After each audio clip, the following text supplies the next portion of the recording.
Hello दोस्तों, हमारे YouTube channel success life में आप सबका स्वागत है। आज मैं आप लोगों को बताने वाली हूँ गीता सार के बारे में। गीता सार यानी कि भगवत गीता के बारे में। दोस्तों, दुनिया का सबसे बड़ा धर्म युद्ध महाभारत में कुरुक्षेत्र की रणभूमि पर उस समय के दौरान भगवान अपने शिष्य अर्जुन को कुछ बातें समझाए थे, जिसे हम गीता सार भी कहते हैं। लगभग 5000 साल से भी ज्यादा का वक्त महाभारत के युद्ध को बीत चुका है, लेकिन आज भी लोग भगवत गीता के सार को उतना ही महत्व देते हैं। हिंदी साहित्य और पुराणों में दो प्रमुख महाकाव्य बहुत प्रचलित है, जिनमें से पहला है रामायण और दूसरा है भगवत गीता। यह हिंदी मान्यताओं के अनुसार पवित्र ग्रंथों में से एक है। दोस्तों, आज हम हमारे इस वीडियो में बात करने जा रहे हैं श्री भगवत गीता के उपदेशों के बारे में। महाभारत के मुताबिक भगवान श्री कृष्ण महाभारत के युद्ध के दरमियान अपने शिष्य अर्जुन को कुछ उपदेश दिए थे, जिसकी वजह से अर्जुन के लिए युद्ध जीतना आसान हो गया था। गीता के उपदेश को जीवन का सार या जीवन के उपदेश भी कहा जाता है। वहीं अगर आप हिंदू धर्म के अनुसार महाग्रंथ के उपदेशों को अपने जीवन में भी लागू करेंगे तो आपका जीवन बहुत ही आसान हो जाएगा। इसके साथ साथ ग्रंथ में जीवन की सच्चाई और मनुष्य धर्म से जुड़े हुए कुछ बातें भी बताई गई हैं। कई बार ऐसा भी होता है कि हमें अपनी समस्या का समाधान नहीं मिल पाता और हम विपत्ति के समय बहुत ही परेशान हो जाते हैं।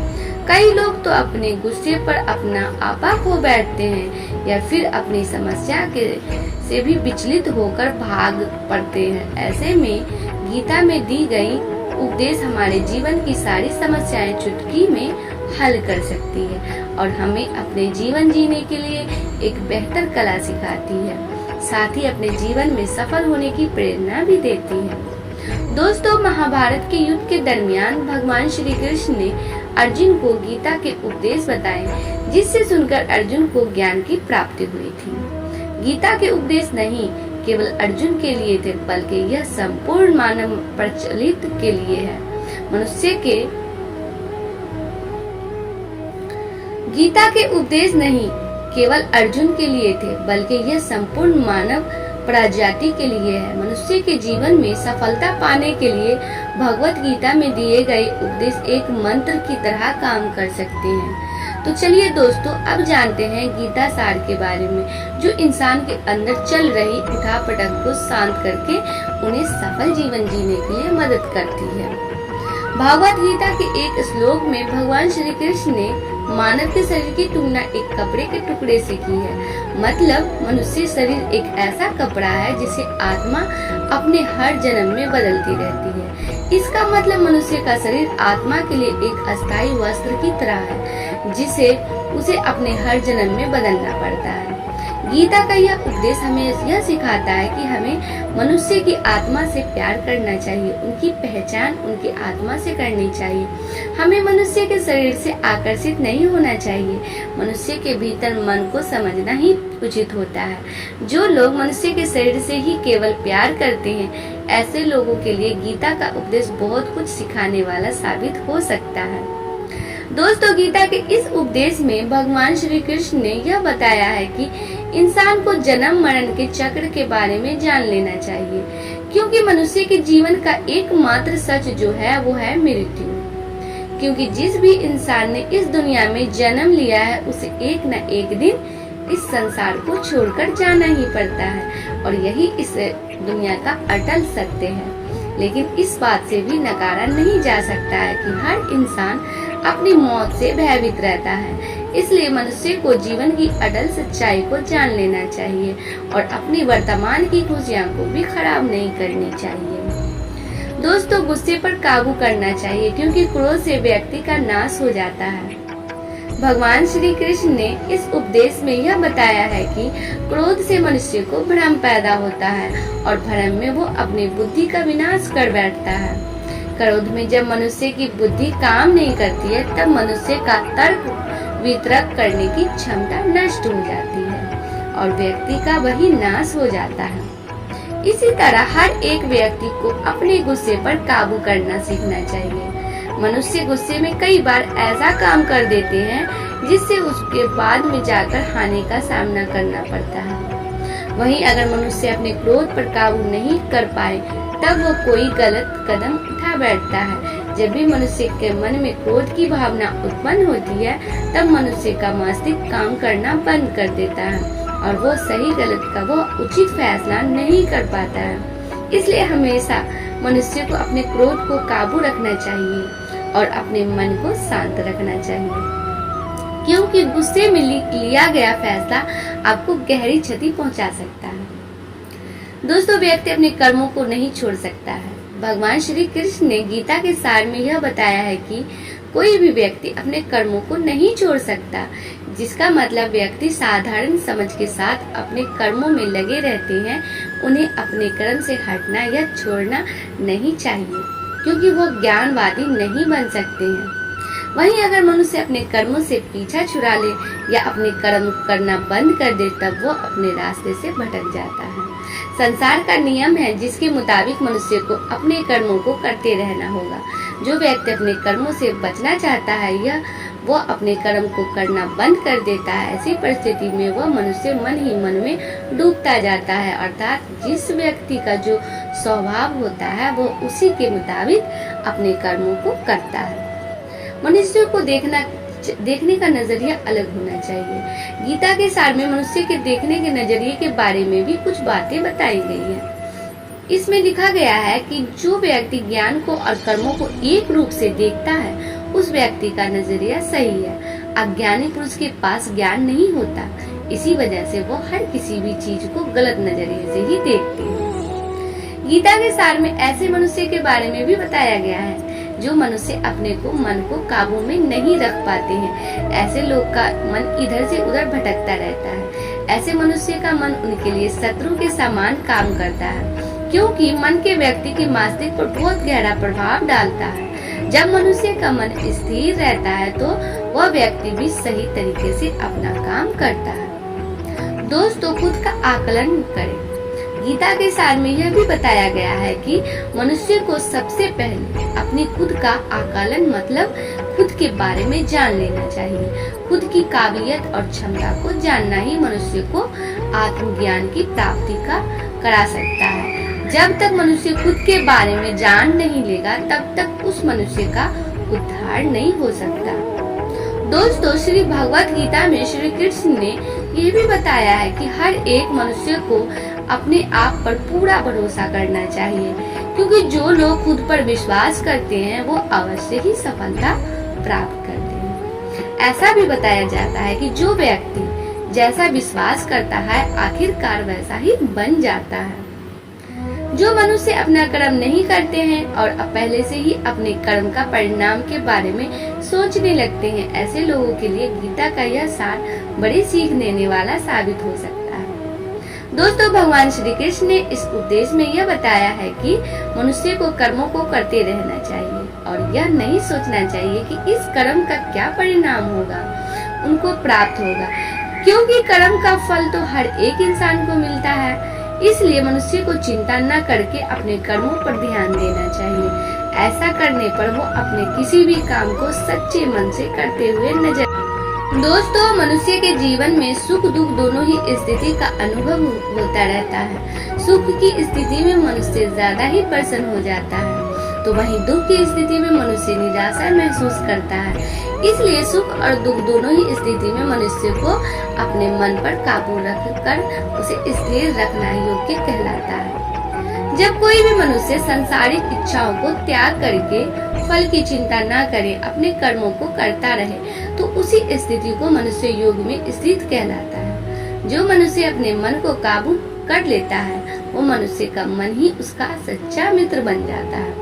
लेकिन जो मनुष्य अपने मन को काबू में नहीं कर पाता उसके लिए उसका मन ही उसका सबसे बड़ा दुश्मन साबित होता है। वहीं जो मनुष्य अपने मन पर विजय प्राप्त कर ले तो उसको परमात्मा की प्राप्ति हो जाती है। इसका मतलब जिस भी मनुष्य को ज्ञान की प्राप्ति हो जाती है उसके लिए सुख दुख सर्दी गर्मी और मान अपमान सब एक समान हो जाता है। गीता में बताए गए इस उपदेश को अगर कोई भी व्यक्ति सच्चे मन से जीवन में पालन करे तो अवश्य ही वो व्यक्ति एक साल सफल इंसान बन सकता है। जो लोग पूरे विश्वास के साथ अपने लक्ष्य को पाने के लिए कोशिश करते रहते हैं, वो निश्चित अपने लक्ष्य को पा ही लेते हैं। इसके लिए किसी भी मनुष्य को अपने लक्ष्य को पाने के लिए लगातार निरंतर कोशिश करते रहना चाहिए। आशा का दामन कभी नहीं छोड़ना चाहिए। इस उपदेश में भगवान श्री कृष्ण ने यह समझाया है कि किसी भी व्यक्ति को तनाव और चिंता से दूरी बनाकर रखनी चाहिए, तभी जाकर वो एक सफल इंसान बन सकते हैं। क्योंकि मनुष्य को सफल होने में तनाव एक बाधा की तरह बीच में आ जाता है। श्री भगवत गीता में भगवान श्री कृष्ण ने अपने इस उपदेश में ऐसा बताया है कि मनुष्य को अपने कर्मों को प्राथमिकता देनी चाहिए। सबसे पहले अपने जरूरी काम को पूरा करें, उसके बाद ही किसी और को काम करें। अन्यथा दूसरों का काम पूरा करने के चक्कर में उनसे अवश्य ही अपना काम पूरा नहीं कर पाते। श्री भगवत गीता में भगवान श्री कृष्ण ने यह भी उपदेश दिया है कि संसार में एक ही भगवान के अनेक स्वरूप है और संसार में लोग भगवान के अलग अलग स्वरूप की पूजा भी करते हैं, क्योंकि वो उनकी अलग अलग शक्तियों पर भरोसा करते हैं। लेकिन मनुष्य को यह बात का भी ज्ञान होना चाहिए कि सभी भगवान एक ही भगवान का स्वरूप है। मनुष्य के अच्छे और बुरे दोनों ही भगवान का शक्तियों का रूप है। अर्थात ब्रह्मांड में जितने देवता है वो सारे ही देवता एक ही भगवान का अनेक स्वरूप है, जिनकी मनुष्य कभी पीपल के रूप में पूजा करते हैं तो कभी पहाड़ के रूप में। भगवान अनगिनत है जिनका कोई अंत नहीं है, लेकिन मनुष्य अपनी अपनी आस्था के अनुसार अपने देवी देवताओं की पूजा करते हैं। लेकिन सत्य यह है कि सारे देवी देवता हैं एक ही भगवान का स्वरूप। दोस्तों, भगवान गीता सार में भगवान श्री कृष्ण ने ऐसा भी कुछ बताया है कि मनुष्य अगर सच्चे मन से भगवान की पूजा आराधना करते हैं, अपना पूरा ध्यान सच्चे मन से भगवान की ओर लगाते हैं, तो उन लोगों को अवश्य ही सिद्धि की प्राप्ति होती है। ऐसा भी बताया जाता है कि जो मनुष्य अपने शरीर के सभी इंद्रियों पर काबू पा लेता है और सुख और दुख सभी परिस्थितियों में समान भाव से रहता है और संसार के सभी प्राणियों के हित में लगातार लगा रहता है, ऐसे मनुष्य को ईश्वर की कृपा हमेशा बनी रहती है। जो मनुष्य अपने सभी काम में मन लगाकर अपना कार्य करते हैं और वो छोटे से छोटे कार्यों में भी खुशी ढूंढ ही लेते हैं, वो लोग निश्चित ही अंत में सफलता प्राप्त करते हैं। वहीं दूसरी तरफ ऐसे मनुष्य भी होते हैं जो अपने काम को बस एक बोझ समझकर बस पूरा कर देना चाहते हैं और अपने किसी भी काम को पूरा सही ढंग से नहीं कर पाते हैं, तो ऐसे मनुष्य हमेशा ही अपने जीवन में पीछे रह जाते हैं। दोस्तों, भगवत गीता में भगवान श्री कृष्ण ने यह बताया है कि मनुष्य के लिए किसी भी चीज की अधिकता उनके लिए हानिकारक साबित हो सकती है, या किसी भी प्रकार की अधिकता हो सकती है। कड़वाहट हो या फिर मधुरता, खुशी हो या गम, हमें कभी भी किसी के भी चीज की स्थिति करना चाहिए। दोस्तों, जीवन में संतुलन बनाए रखना है बहुत जरूरी। दोस्तों, भगवान श्री कृष्ण ने गीता सार के माध्यम से एक बहुत बड़ी ज्ञान की बात कही है।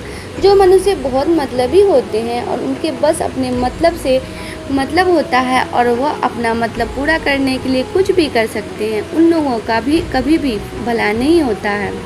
आपको यह बात भी बता दें कि मनुष्य का स्वार्थ उसे अन्य लोगों से दूर ले जाकर उसे नकारात्मक स्थिति और ले जाता है, जिससे वो व्यक्ति संसार में अकेला रह जाता है।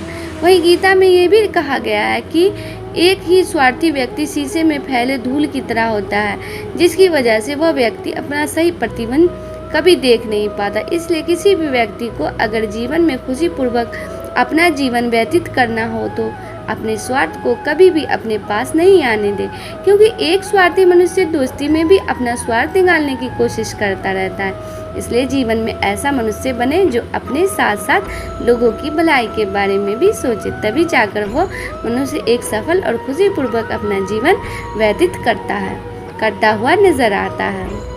दोस्तों, ईश्वर हमेशा ही अपने भक्तों का साथ देते रहते हैं। जो मनुष्य इस प्रभावशाली सत्य को मान लेता है तो उसका जीवन पूरी तरह से बदलता हुआ उसे महसूस होता है, क्योंकि संसार का निर्माण भगवान ने ही किया है और वही इस पूरे संसार को चला रहे हैं। इंसान तो बस एक कठपुतली है जो भगवान के इशारों पर चल रही है। इसलिए मनुष्य को कभी भी अपने भविष्य और वर्तमान की चिंता नहीं करनी चाहिए, क्योंकि भगवान उनकी हर एक विकट परिस्थिति में उनका साथ देते हैं और हमें मुश्किल से बाहर निकालते ही हैं। इसलिए हम सबको ईश्वर से सदैव भरोसा रखना चाहिए। दोस्तों, भगवद गीता के इस सार में ऐसे मनुष्य के बारे में बताया गया है जो सदैव ही हर एक परिस्थिति में सत्य पर संदेह की आदत रखते हैं और ज़रूरत से ज़्यादा शक करते हैं। ऐसे लोगों के बारे में भगवान श्री कृष्ण ने ऐसा कहा है कि पूर्ण सत्य की खोज या हमेशा संदेह करना मनुष्य को दुख का कारण बनती है। शक करना एक ऐसी आदत है जो मजबूत से मजबूत रिश्ते को भी खतरे में डाल देती है। वहीं जिज्ञासा होना एक अलग बात है, लेकिन पूरी तरह से सत्य की खोज या फिर संदेह करना उसको दुख प्रदान करती है और शक करने वाला इंसान कई पास अंत में पछतावा के अलावा कुछ नहीं कर पाता। महाभारत के युद्ध के दरमियान भगवान श्री कृष्ण द्वारा दिए गए गीता उपदेश को लोग अगर अपने जीवन में उतार ले तो आप निश्चित ही जीवन में सफल हो सकते हैं। गीता सार के यह उपदेश एक सफल जीवन के निर्माण के लिए बेहद महत्वपूर्ण भूमिका निभाते हैं। आज के लिए बस इतना ही। दोस्तों, आपको ये वीडियो पसंद आया है तो लाइक करिएगा, दोस्तों को शेयर ज़रूर करिएगा, चैनल को सब्सक्राइब करके बेल आइकन को ज़रूर दबाइएगा ताकि आने वाला वीडियो आपको सबसे पहले मिले। दोस्तों, मिलते हैं अगले वीडियो में। तब तक के लिए good bye and thanks for watching my video.